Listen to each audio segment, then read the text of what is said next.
Está conosco a professora Monique Sochachevski-Gold, que é cofundadora do grupo de estudos e pesquisa sobre o Oriente Médio. Nosso assunto é o cessar-fogo em Hamas, o acordo de paz mediado por Donald Trump. Professora, bom dia para a senhora. Antes de mais nada, pronuncie o seu nome corretamente? Bom dia, sim, Sochachevski. Primeira vitória do sábado. Professora, temos razões para estarmos confiantes nesse acordo de paz?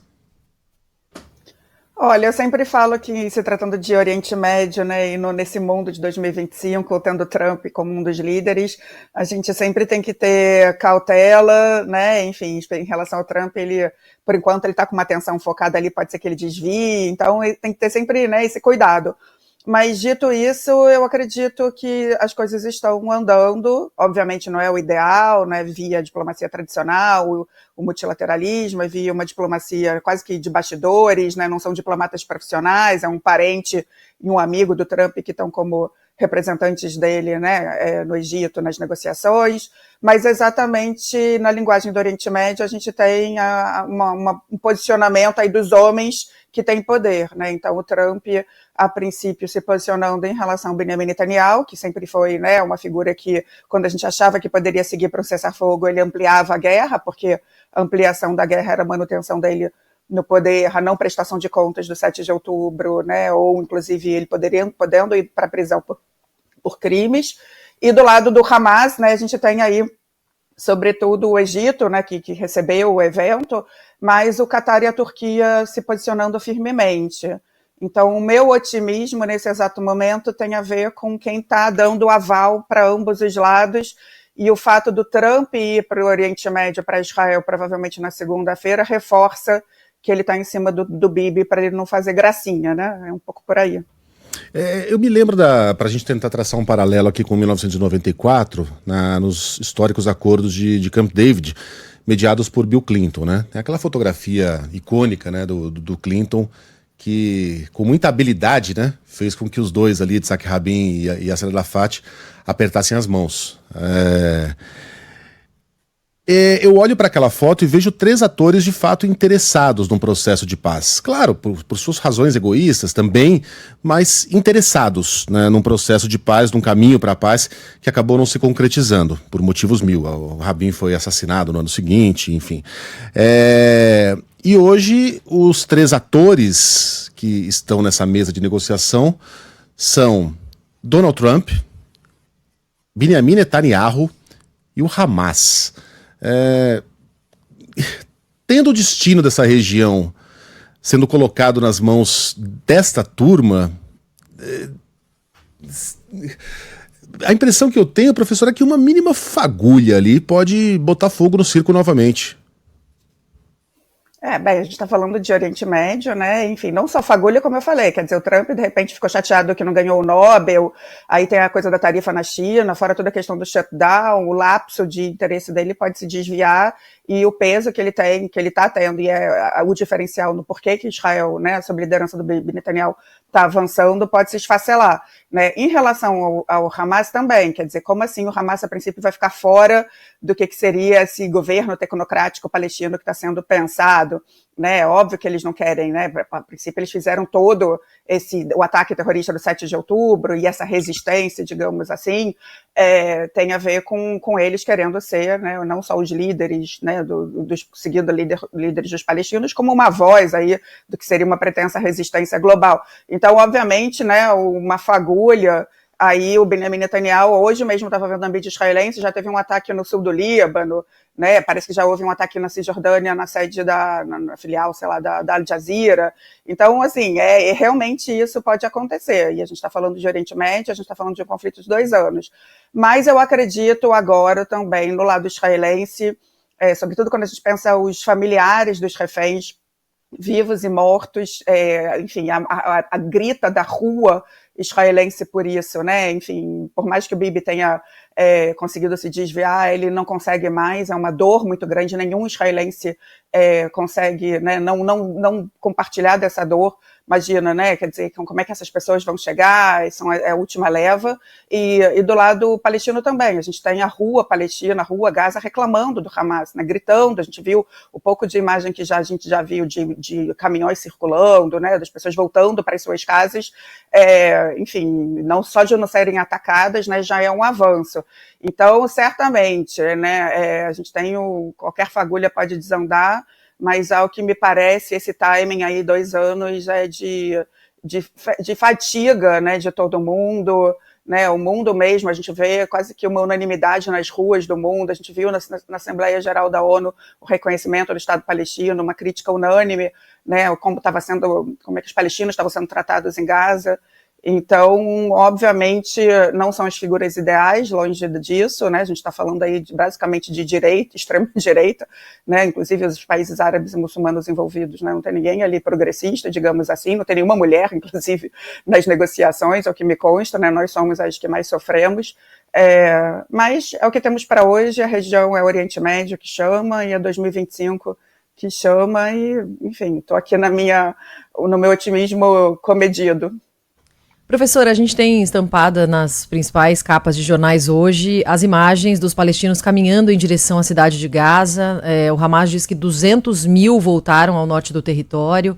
É uma imagem muito impressionante, né? São imagens desoladoras até, dessas pessoas caminhando. O que você vê de saída para Gaza e para essas pessoas que estão chegando à região agora?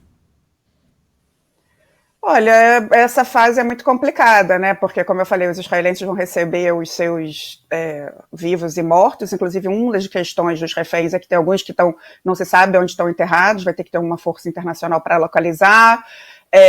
E os palestinos, isso, quer dizer, muitos, a gente está falando de um número de mortos, não se sabe ao certo, cerca de 70 mil, mas, né, a destruição das estruturas é praticamente total, né? Quer dizer, eles estão voltando para reencontrar o que foi um dia a sua casa, os seus familiares que estão vivos, né, buscar ali a reconstrução mais básica e da onde vai vir essa reconstrução, ao que tudo indica. Acho que a grande novidade aí, o Trump tem falado sobre isso, do que seria esse governo tecnocrata palestino, apoiado e financiado pelos países do Golfo, né, que não tem exatamente uma expertise nisso, mas eu acho importante que seja, né, enfim, minimamente de correligionários ali da própria religião e do próprio Oriente Médio, né.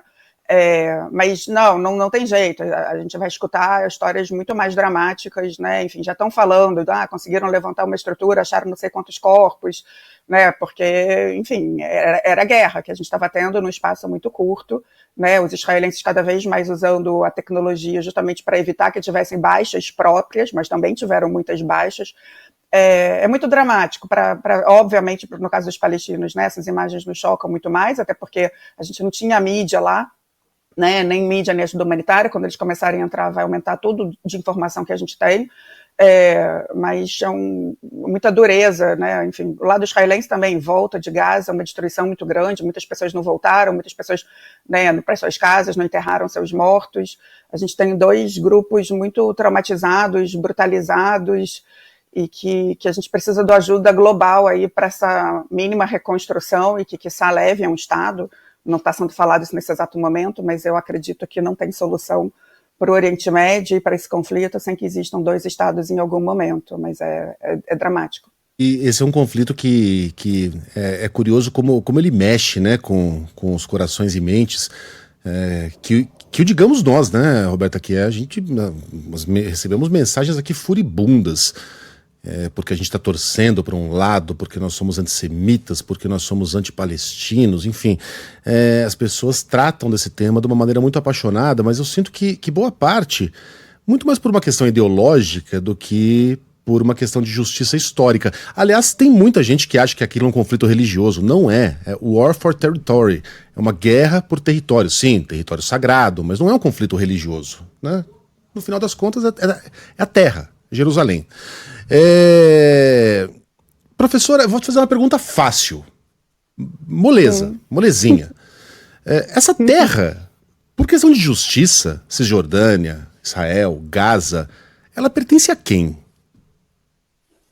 Olha, eu venho de uma escola de estudos, né, que eu achei ali os meus pares na Brandeis University nos Estados Unidos, que a gente chama de narrativas paralelas, e por isso que ela é tão dramática, é o certo e o certo, né, porque se você chega para os judeus, né, e eu sou judia, a gente tem uma história ligada àquele território, né, enfim, durante muito tempo, os 2 templos foram construídos ali, no segundo templo, né, quando os romanos tomaram, os judeus foram expulsos e viveram 2000 anos em diáspora, espalhados pelo mundo, mas seja um judeu morando no Oriente, no Ocidente, todas as sinagogas, todos os cemitérios sempre foram voltados para Jerusalém, né, todas as festas se falando no Ano Novo em Jerusalém. Então, talvez um dos principais elos que tenha mantido essa diáspora seja a ligação com aquela terra, e também sempre teve uma presença residual de judeus em Safed, Hebron, em Jerusalém. Nesse meio tempo, em que os judeus estiveram fora, né, nasce uma religião chamada Islã, no século VII, eles têm ali na cidade de Jerusalém, que eles chamam de Al-Santa, Al-Quds, né, parte do patrimônio mais importante, na esplanada das mesquitas, ali, né, o Domo da Rocha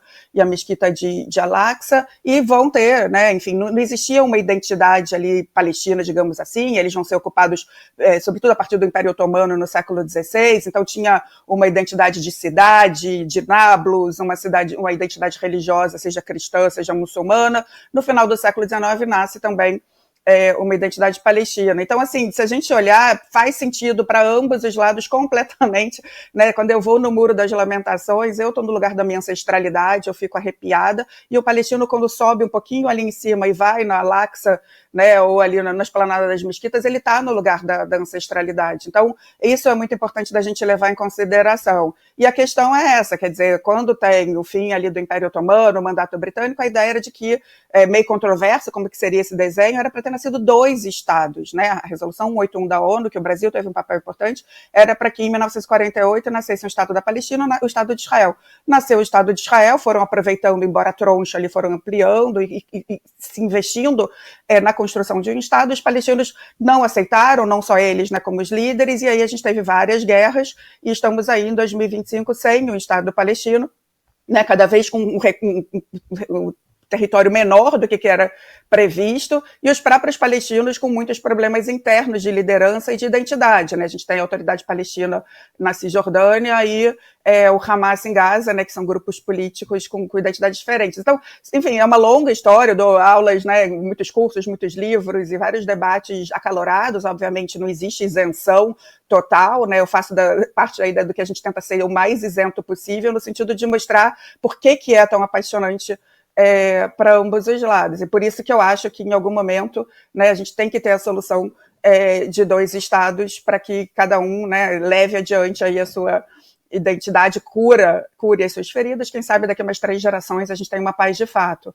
Nesse exato momento, não é isso que está sendo previsto, né? Enfim, estão se falando de solução de duas soluções administrativas, né, para a Cisjordânia e para Gaza, para que a gente tenha aí essa solução, pelo menos para o fim da guerra e o mínimo de reconstrução. Mas, enfim, fiz uma longa viagem aí, Megali, não sei se foi útil, mas eu acho que nesse momento eu tomo porrada de todos os lados, muita gente, né, enfim, me xinga, reclama de mim. Eu acho que a única coisa que não pode falar de mim é que eu não estudo. Eu tenho 35 anos de vivência no Oriente Médio, morei em Israel, morei na Turquia, estudo há muito tempo. Eu acho e o que eu posso dizer é isso, né? Acho que a senhora fez, aliás, a missão era em glória, né? A filha da mãe do entrevistador que faz uma pergunta dessas, né? De quem é a Terra? Para responder. É dos dois, é de todo mundo, né? E aí eu sugiro ao nosso ouvinte também que faça como a professora, que leia, que procure se inteirar mais, porque tem muito malandro de microfone na mão, escrevendo em jornais também, que alimenta esse clima de o bem contra o mal, né? Esse lado aqui representa o bem e o outro lado o mal. Aqueles que estão lá do outro lado são ratos que têm que ser exterminados pelos heróis que estão e a situação é muito mais complexa que isso. Israel tem as suas razões para se proteger, estando cercado por tantos países hostis. Os palestinos têm as suas razões para se revoltarem com a opressão sofrida dia a dia, né? Por não terem um Estado para chamar de seu, por não terem autonomia. Tudo isso é verdade, né? Não tem ninguém ali que está 100% certo ou 100% errado, e é possível você condenar as atrocidades de Netanyahu sem deixar de se revoltar com as atrocidades cometidas pelo Hamas. A vida tem muitos tons de cinza, né? Pra gente ficar escolhendo... Mas isso aqui não é filme da Marvel, cara.